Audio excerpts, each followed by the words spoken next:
Saludos amigos de Cuba y su historia, este programa de parte de la programación en español de la WLRN, Canal 17, Televisión Pública. Mi nombre es Alberto Müller y en el día de hoy nos vamos a acercar a una fecha histórica, una fecha que con el solo compartirla con ustedes estamos honrando a la fecha y por supuesto a nuestros valerosos independentistas, mambises de aquella época. Me refiero al grito de Baile, el 24 de febrero de 1895, para algunos la guerra de Martí, para otros la guerra necesaria, en fin, la guerra de independencia. Y para acompañarme en este tema, pues tengo al doctor Emilio Sánchez, profesor, periodista, un hombre, además un gran amigo, debo decirlo en público, al que nos une todo una carrera y un trabajo periodístico de muchos años. Bienvenido a Cuba y su historia, Emilio, ¿cómo estás? Muchas gracias, Alberto, por la invitación. Complacido de estar aquí y de compartir contigo una nueva aventura. Sí, así es la historia, ¿no? Pero bueno, en el día de hoy estamos obligados con satisfacción de recordar la guerra de Martí. A mí me gusta mucho hablar de la guerra de Martí, a otros hablan de la guerra necesaria, en fin, la guerra de independencia.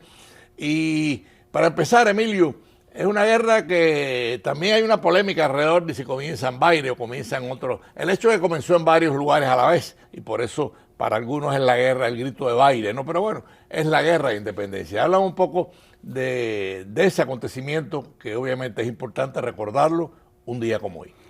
Sí, bueno, primero que todo hablar de la significación que tiene el 24 de febrero. Creo que se pueden anotar tres cosas fundamentales. Primero, es la continuidad de las guerras anteriores, es decir, de la guerra de los 10 años, de la guerra chiquita. Y hay que decir que además de estas guerras, hubo otras manifestaciones insurreccionales, conatos de levantamientos, expediciones, conspiraciones a lo largo de esa época, del 68, hasta que llegamos acá. O sea, hasta que llegamos al 95. O sea, en primer lugar eso, la continuidad de la lucha por la independencia, por quitarse de encima el yugo español. La segunda cosa importante en la significación del 24 de febrero es que es el inicio de la guerra, de la última guerra de independencia. Es decir, dentro de todas estas guerras es la última, es la guerra definitiva. Comienza el 24 de febrero y termina con la participación, la entrada en la guerra de Estados Unidos, la derrota de la Armada Española en julio de 1898, la firma del cese al fuego en agosto de ese mismo año y luego la firma del Tratado de París, en diciembre de ese año, mediante el cual ya España cede sus colonias a Estados Unidos, es decir, Cuba, Puerto Rico, Filipinas, Guam, etc.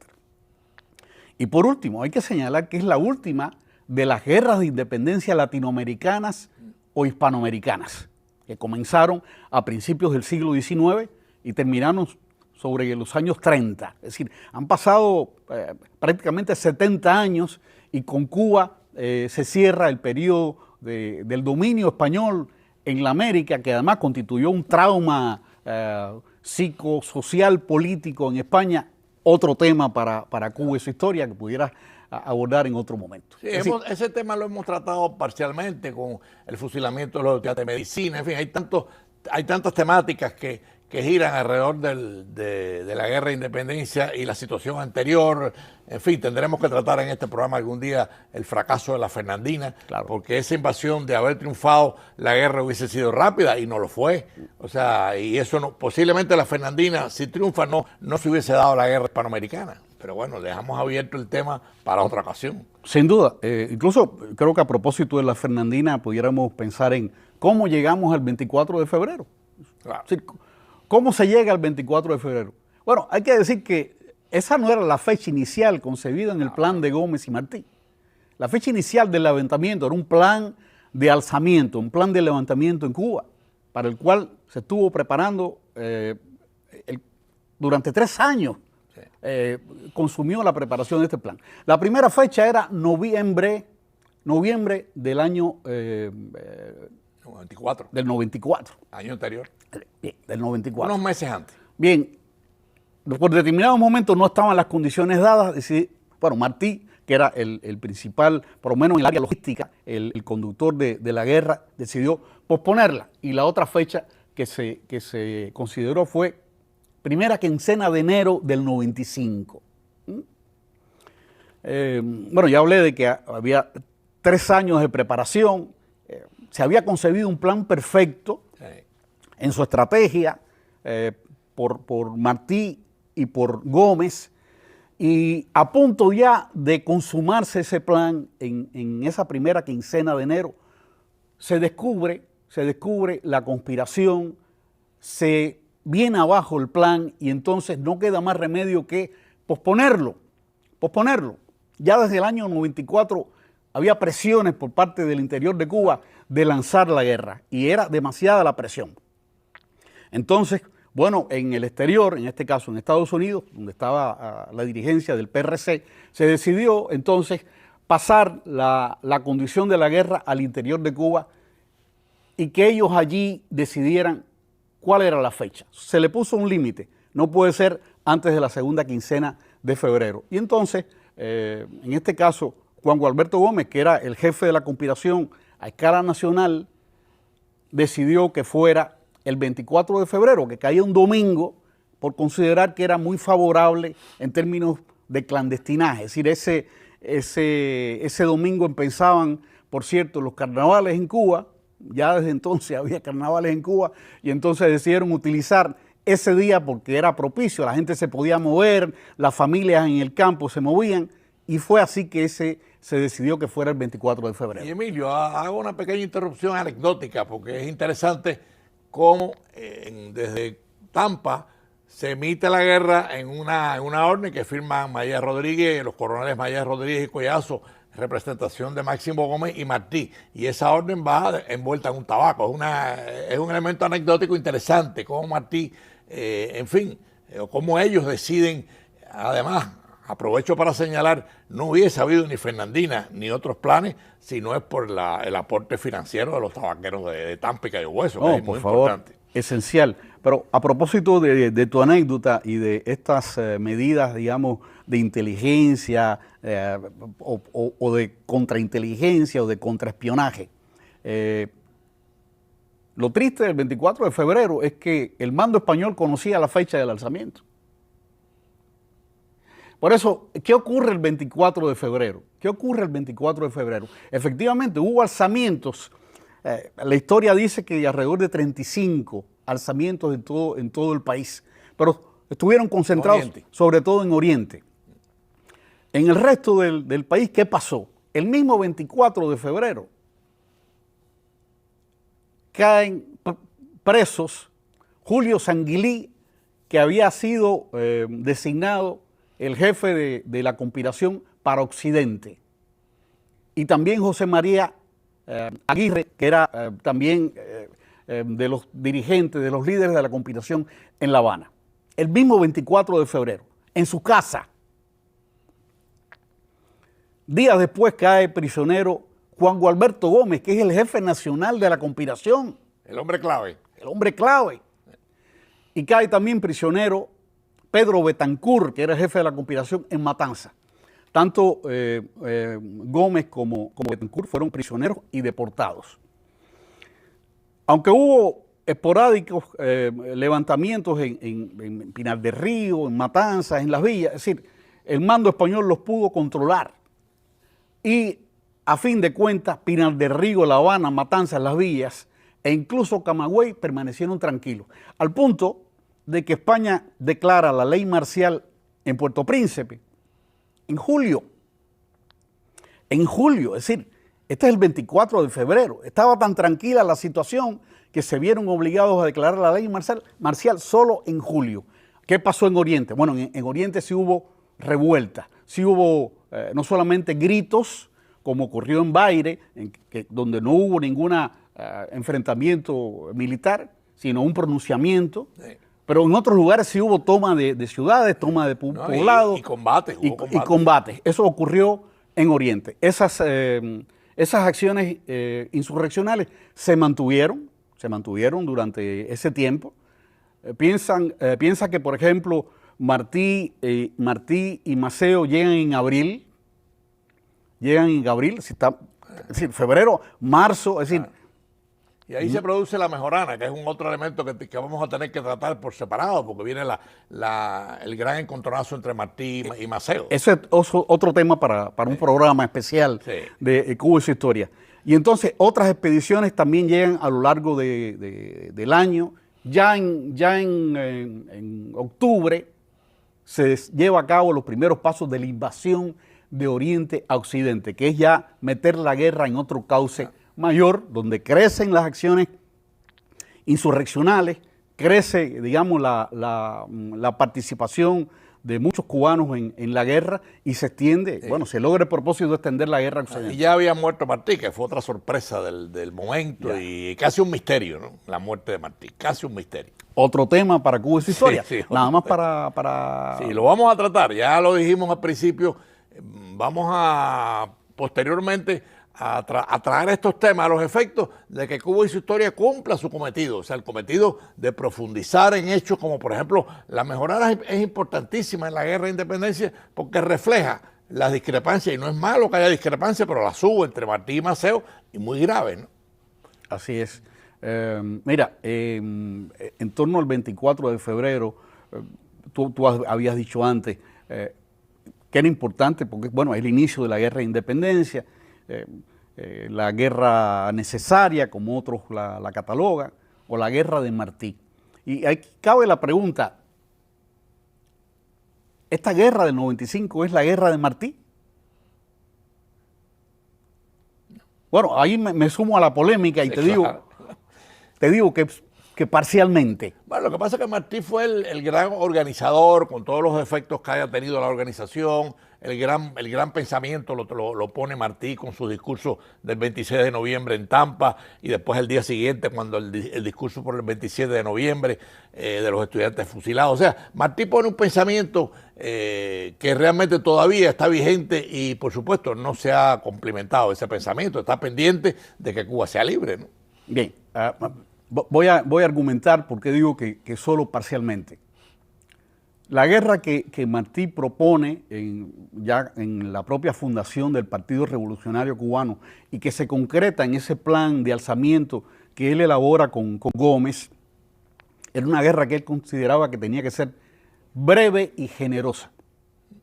La guerra del 95 no fue ni breve ni generosa, precisamente por el fracaso de la Fernandina, que estaba concebida como un plan a efectuarse de manera relámpago que en poco tiempo iba a dar lugar a la derrota española, porque era un momento crucial, es decir, había muy pocas fuerzas españolas, cerca de 12.000 soldados nada más, incluso por debajo, porque no todos estaban efectivamente realizando acciones militares.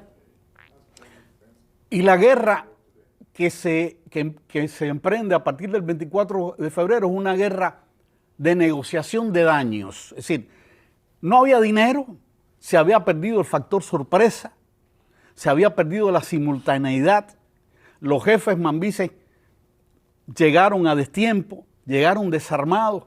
Te pongo un ejemplo nada más. Voy a hacer una interrupción, Emilio. Amigos de Cuba y su historia, porque estamos a la mitad del programa. Generalmente hacemos esta aclaración para los que han sintonizado tarde.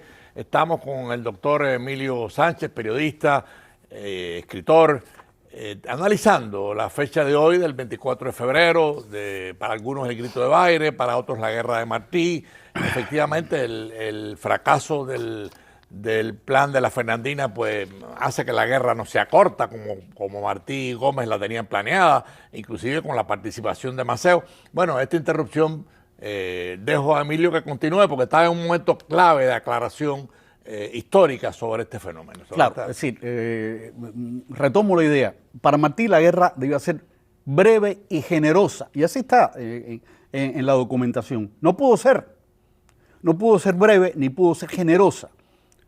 Breve por lo que ya he dicho, es decir, ya era imposible acometer una acción relámpago se había perdido el factor sorpresa. A partir del fracaso de la Fernandina, España decide adquirir embarcaciones para custodiar las costas cubanas, lo que hace que sea mucho más difícil que las expediciones penetren. Pero lo más importante, si antes de la Fernandina había 12.000 soldados españoles, España, al darse cuenta de lo que se estaba planeando, decide primero mandar a Martínez Campos, que era el militar más famoso, el dueño de la estrategia del Pacto de Sanjón, acompañado de 222.000 soldados. Es decir, la cantidad de soldados que había en Cuba en aquel momento multiplicado por 20. Sí. Es decir, se multiplicó por 20 las fuerzas españolas, lo cual hacía muy difícil para los mambises, aún más difícil la guerra. Pero vamos a hablar de la parte de generosidad, ¿en qué se transformó? Por ejemplo, se calcula que al final de la guerra del 95 hubo 170.000 muertos, la 10ª parte de la población cubana, la 10ª parte de la población cubana. Hay un autor norteamericano que escribió un libro que se llama Guerra y Genocidio en Cuba en el año 2005, se llama John Lawrence Stone, y dice: la insurrección cubana y la respuesta de España son un cúmulo de horror y genocidio sin precedentes en la historia de América. Bueno, por un lado, porque digo que también parcialmente, porque ciertas ideas de Martí no prevalecieron una vez que muere el 19 de mayo. Martí estaba a favor de un equilibrio entre lo militar y lo civil, equilibrio que no se cumplió después de su muerte, a partir del cual toman preponderancia las ideas militaristas y de fuerza. Pero además toma fuerza la idea de Gómez de tierra arrasada y de guerra sin cuartel. Que Maceo la comparte. Que Maceo la comparte 100% y que lleva a cabo contra los hacendados cubanos, los criollos, y contra poblaciones que se ven obligadas a refugiarse en las ciudades españolas. Entonces fue una catástrofe humana que estoy seguro que Martí no hubiera compartido. Él había manifestado ya sus reservas en torno a un tipo de guerra de esta naturaleza. Su muerte fatalmente impidió que esto se llevara a cabo. Sí, hay una anécdota muy bonita aquí después. Voy un poquitico atrás, ¿no? Porque obviamente la mejorana es clave para entender esto que el profesor Emilio Sánchez, doctor, está explicando, ¿no? O sea, la guerra necesaria no fue una guerra breve, no fue una guerra justa, fue una guerra más bien de mucha violencia, básicamente por esto que estoy diciendo. Pero Martí le escribe, Martí muere con mucho dolor por el fracaso por la reunión de la mejorana, y eso él lo dice en su carta a Maceo. Y en su carta a Maceo él lo saluda, lo abraza, pero por dentro está el dolor de saber de que el predominio de los civiles, que Martí lo planteaba con mucha claridad, o sea, los civiles son los que tienen que gobernar y los militares hacerle caso. No fue así, y ahí estamos en esta encrucijada que tú estás en estos momentos desarrollando. Tú habías mencionado el manifiesto de Montecristi. Todavía en Montecristi Martí está pidiendo una guerra humana. Está pidiendo una guerra humana.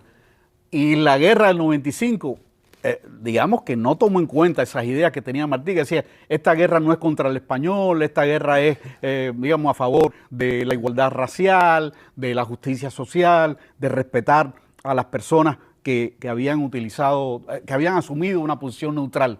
La guerra del 95 no fue así. La guerra del 95 fue una guerra sin cuartel que a fin de cuentas significó la destrucción de la economía de Cuba.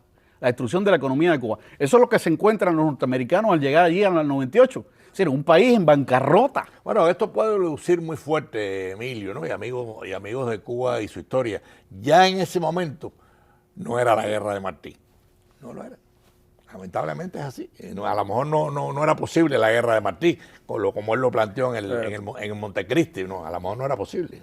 Fue decisiones que se tomaron. Pero además una cosa interesante, no solamente las pérdidas humanas, la 10ª parte de la población cubana, ¿quién lo hubiera podido soñar, no? Sí. La pérdida de los mejores hombres. Es decir, ¿quiénes mueren durante la guerra del 95? José Martí, los hermanos Maceo, Serafín Sánchez. Bueno, Guillermo Moncada había muerto de tuberculosis recién empezada la guerra. Carlos Roloff. Es decir, lo mejor de la jefatura mambisa muere. Y tampoco, mira, voy a seguir insistiendo en la guerra de Martí, que no fue totalmente una guerra de Martí, porque el fin de la guerra, en lo que vino después, la República, y que veremos en próximos programas de Cuba y su historia, también confirmó que aquellos mambises que fueron presidentes en los primeros años de la República no tenían nada que ver con Martí, con la prédica ética y social. Ya llegaremos ahí con los generales y doctores, ya llegaremos, pero de todas maneras sí, efectivamente, como dice el doctor Emilio Sánchez, mi buen amigo, la guerra del 95, una vez muerto Martí, se convierte más bien en la guerra de Maceo y de Máximo Gómez, sí. Se convierte en la guerra de los militares. Sí. Y esa es la consecuencia que tú estás poniendo sobre la mesa, ¿no? Ya. No sé si tú quieras referirte, a lo mejor no sé cuánto tiempo nos queda para referirnos a... 10 minutos, pero sí. Bueno, podemos referirnos a la Fernandina, por ejemplo. Sí, podemos brevemente la Fernandina. Yo había dicho que la Fernandina, el plan de la Fernandina, es decir, el plan de alzamiento de Cuba, es decir, la guerra del 95, estaba ligado a la Fernandina y así estaba expuesto por escrito en el plan firmado por Gómez y por Martí. A Gómez le había tocado la parte estratégica y convocar a los jefes militares de las guerras anteriores. Que eso fue un éxito. Totalmente. Hasta ahí fue un éxito. Totalmente. Es decir, todos esos jefes dijeron, sí, me alisto. Eso fue un éxito. Y a Martí le tocó la parte más difícil, que fue la parte logística. Empezando por la cuestión que tiene que ver con las ideas y la formación de una sensibilidad y de un entusiasmo por la guerra. Martí, a través de sus discursos, a través del periódico Patria, con sus artículos, con sus comentarios, convocó al exilio cubano que estaba disperso en varios lugares y además comido por diferencias, los convocó en una unidad en torno a él y en torno a la idea de que era posible construir un nuevo país, Una unidad real. Exactamente. Eso fue otro éxito. Paso previo para pasar al otro, que era la recolección de fondos. Sin dinero no era posible la guerra. Y la prédica de Martí, con el entusiasmo que supo insuflar a esos tabaqueros y otros cubanos en las distintas partes de Estados Unidos, logró precisamente que los bolsillos de estos cubanos se abrieran ante Martí, ante el PRC, que se crea en 1992. Emilio, obligado por el tiempo, porque nos quedan 3 minutos, ¿cómo cerramos para llegar, bueno, al punto de la guerra hispanoamericana sin adentrarnos? O sea, ¿cómo terminamos esta historia de violencia de la guerra del 95, que además tiene un factor de mucho valor por parte de nuestros mambises? Bueno, ¿qué conclusiones podemos sacar de claro, la guerra? Bueno, de la guerra de independencia que se inicia el 24 de febrero. El costo, una devastación material y en vidas. La pérdida de los mejores hombres, que ya mencionamos acá. Faltó por mencionar una figura clave, que es Flor Crombet. Sí. Flor Crombet. Consecuencias de la guerra del 95. Llega un momento, sobre todo en el año 97, 1997, que hay un equilibrio de fuerza. Los mambises reinan en la parte rural de Cuba y los españoles dominan en la parte urbana. Ni los españoles ganan la guerra, ni los mambises tampoco, y tampoco ninguno la pierde. Quien rompe ese equilibrio es la entrada en la guerra de Estados Unidos. Es decir, que una consecuencia de la guerra del 95 es la entrada de Estados Unidos en la guerra, que a su vez tiene unas derivaciones que llevan a toda la historia de Cuba hasta el presente. hasta el presente. Están presentes todavía.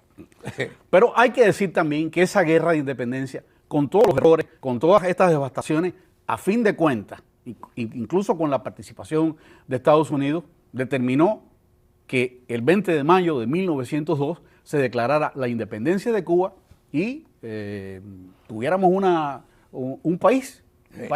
Bueno, hay una cosa, distinto amigo de España. Emilio, lamentablemente estamos ya en los 2 minutos finales. Amigos de Cuba y su historia, hemos querido presentar crudamente lo que fue el grito de Baile, lo que fue la guerra de Martí, la guerra necesaria, que al final no fue la guerra de Martí, pero bueno, fue la guerra de independencia que desembocó o desencadenó después la guerra hispanoamericana y entran los Estados Unidos en la historia de Cuba y se produce la independencia de Cuba con todas las luces y las sombras. Obviamente este tema queda abierto, tenemos que volver a él, obligadamente tenemos que volver a él, porque creo que vale la pena en un próximo programa hablar del pensamiento que surge de este esfuerzo de los mambises, de este esfuerzo del grito de Baile, de este esfuerzo de la guerra del 95, del 24 de febrero. Creo que es un tema que queda inconcluso, pero hemos intentado, profesor Emilio Sánchez y el que les habla, Alberto Müller, compartir con ustedes lo que fue la guerra de independencia, lo que representó, cómo perdimos en ese esfuerzo nuestros mejores hombres. O sea, Cuba pierde sus mejores hombres y volveremos a este tema obligadamente, pero de todas maneras hoy la honra era imprescindible y un programa como este honra a esos hombres que lo dieron todo por Cuba. Agradezco mucho al profesor Emilio Sánchez su presencia conmigo en Cuba y su historia y volveremos al tema y el tema es inagotable y gracias por estar con nosotros y los esperamos el próximo domingo. De nostalgia, son 3 décadas de destierro.